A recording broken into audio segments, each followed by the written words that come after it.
What's up, YouTube? Pilot 83 here. This morning we got some important updates from PMDG regarding the DC-6, regarding about the Xbox status of it, also regarding some other things having to do with PC involving it. We also got an update on why they decided to pull the release date for the Boeing 737. So let's take a deep dive into it. I have all the information here straight from PMDG themselves. So let's get to it.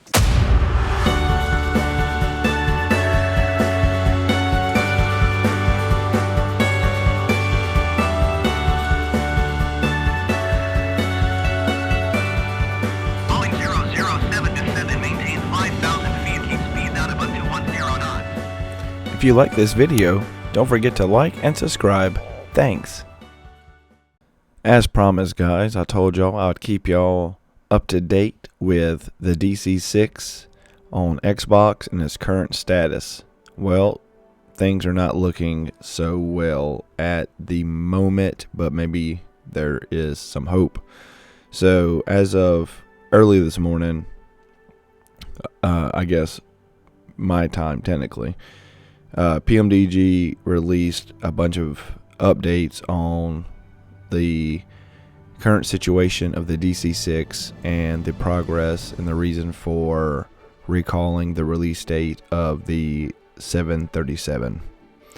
But first, let's start with the DC-6 for Xbox.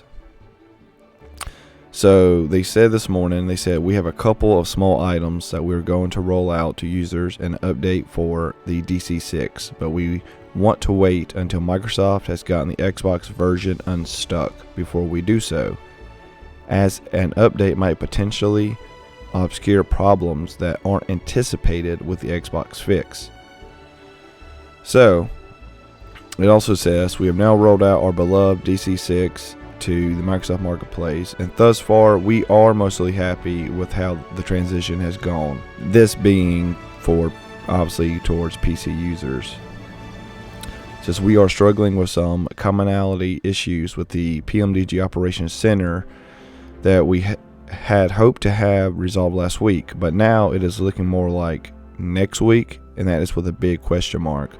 Normally we like to have these things worked out for our users ahead of time, but guys, so listen real close to this here, because this gives us just a good idea of just how Asobo and Microsoft work, and it's just one of those things that just really gets under my skin and just pisses me off, and it's what's really killing Microsoft Flight Simulator Marketplace and why so many people are going to third-party developers and getting directly from them. On Xbox, obviously, we don't have that option at the moment, but PC users are now starting to see the effects of the Microsoft Flight Simulator Marketplace. So listen real close to what is said here and just take your own opinion by what they say. So it says, the Marketplace is a closed environment that does not give us an opportunity to test the user experience and adequately prepare for it ahead of time. Given this encapsulated nature of how Microsoft Flight Simulator installs content, we had to wait until the DC-6 was live in the Marketplace for being able to test Operations Center's ability to install libraries for Marketplace users, and we found that some of the assumptions we made were incorrect and required a refactor that has taken in some time. Fortunately, Marketplace users have some libraries pre-installed, and the wait, we hope, won't be much longer. Now, back to the DC-6 rollout issues. It says, once again, listen very closely to this, because this gives you just a good idea of how Asobo works. It says we are still waiting on further updates from Microsoft or Asobo on this topic.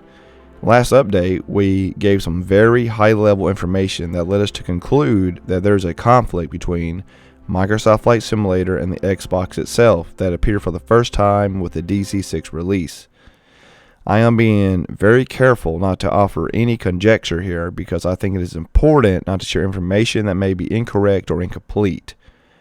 Once we have specifics that we are specifically clear to share with you, we will be including those, or including whatever information we can obtain on the timeline for the fix that will unblock Xbox users from enjoying our beautiful DC-6 masterpiece. So as you see here, guys, it's just Asobo and Microsoft just make things so incredibly difficult to a point it's affecting everything in the game. But let's move on. Let's talk about the reason for pulling the PMDG 737 for release. Pulling their timeline for release from Microsoft Flight Simulator. So we'll go through real quick, read their update, and once again, like I said, there's some vital information in here that just really gives you an idea of how Asobo works, and you can tell that they're trying to be professional in their release statement here, which obviously, they're not trying to do bad business, but it says, this is a complicated topic that some folks will understand and others will not. We have been planning for some time to release the long-awaited PMDG 737 for Microsoft Flight Simulator prior to the year end. We have made the difficult decision to remove the 737 release from timeline discussions just temporarily. It says there are some changes and fixes needed on the Microsoft Flight Simulator platform, which I think we all agree with that. And it says, and we cannot release the 737 without these fixes. We do not currently know when to expect those changes/fixes. We aren't comfortable putting a mark on the calendar until we have the information in our hands. It says that is an oddly shaped turn phrase, and I want to explain a bit further what we are trying to convey. We are not just announcing a delay or that we are moving the release timeline 30 days or 60 days or 120 days or even a year. We are not saying the 737 won't release in January, February, or any other month in 2022. What we are saying is that we are putting a temporary hold on giving you any expectations as to when the release might happen, because the release is going to be dependent upon some changes that we have requested from Asobo. So listen there, guys. Dependent on some requests we have made from Asobo, and we do not currently have any clarity as to when we might expect those changes, if we can expect them at all. And then it says, if the changes will not be made, then we will be faced with removing some core functionality that we feel is so important for the full enjoyment of the 737, no matter what platform you sim on. For that reason, we are hoping that our request will be acted upon, and we want to give the request time to be digested, researched, understood by Asobo. Even if the changes we requested are acted upon today, we will need to wait for them to wind their way through the testing and release process for Microsoft Flight Simulator, which, guys, we all know could take forever. And then it says, in such action and a timeline is unclear, and thus we want to clarify the information before we simply move the 737 to a new date, and we hope things work out for the best. Additionally, we have hit a few key areas of the 737 that we did not anticipate would give us this much trouble, because the code for the 737 is very mature, well vetted, thoroughly tested. Unfortunately, the lack of adequate debugging tools, combined with a series of problems that were introduced in the developer tools with the release of Sim Update 7, which I have said this constantly, that Sim Update 7 was the worst freaking update that's been released yet.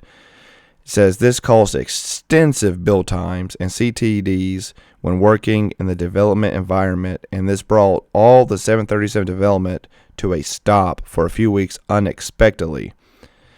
Asobo has provided us with access to some changes based upon the problems we were reporting, and these changes have helped to eliminate some of the issues that appeared with Sim Update 7, and we are slowly ramping back up to our previously glacial speed.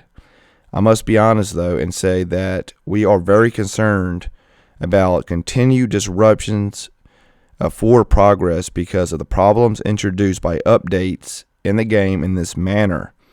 The worst that might happen is that all development stops while we wait for the next update cycle, which is to roll around, which, guys, we know is very soon.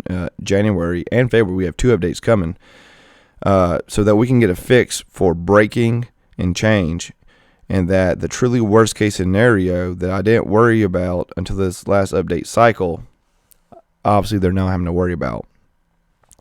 Since once we have a bit more clarity on things we have requested, we will be able to give you an updated guidance on when we think this release will happen. I shall keep you posted as this unfolds. Then it says, in spite of the release timeline woes, the 737 development continuously slowly along its agenda, there are still some technological areas that we are feeling our way through, and a few key components are finally being connected and tested, such as panel backlighting, flood and wash lighting, etc. Work on the EFB has begun, and in the earnest, and we are in the process of finally evaluating functionality areas that might need adaptation to live within the highly restrictive, guys, keep in mind the words being used here, restrictive confines of the Microsoft Flight Simulator environment. And that is another freaking issue going on with the game. The airport map display in the EFB, for example, is driven by technology that Microsoft Flight Simulator has specifically locked us out of. So we are evaluating how we might maintain this functionality while living within these restrictions. These sorts of things are part of a treasure hunt, part innovation, part sheer willpower exercise, but we will get through them. At risk of sounding all doom and gloom, there are some fantastic areas in progress. The flight model is being dialed in as the cockpit and model animations are adapting our aero and engine models to new environment, literally. And in-house testing of the airplanes is taking place throughout the day and throughout the night. Visually, it is coming along magnificently, with the VIN deep into the detail. Work and cleanup now, bringing an entirely new look to the cockpit using lighting and detail that heretofore we only have dreamed about. So, guys, that is just a big, brief summary and highlight of the updates released today. There is a good bit more to this that I will link to. Y'all can read this, but basically what this all comes down to is how Microsoft and Asobo makes it so hard for developers to put in their hard work in great planes. It's not the fact, especially on Xbox, it's not a fact that the Xbox cannot run these planes. The Xbox has been proven by other YouTubers who have tested its capabilities of what it can do. It can run all these planes very easily and efficiently. The problem is how Asobo and Microsoft make things so hard and how they restrict everything, and everything is done in such controlled confinements that developers, most of them just say, screw it, we're not gonna work with this. We'll just do it our way and put it on our site to be downloaded. So from me, and probably also from y'all, Microsoft Asobo, get your act together, because this is just becoming to a point of ridiculousness. But guys, I just wanted to share that update with y'all, keep y'all up to date as I like to do about what's going on in the Microsoft Flight Simulator world, especially for my Xbox users, as we are really at the bottom of the totem pole, it feels.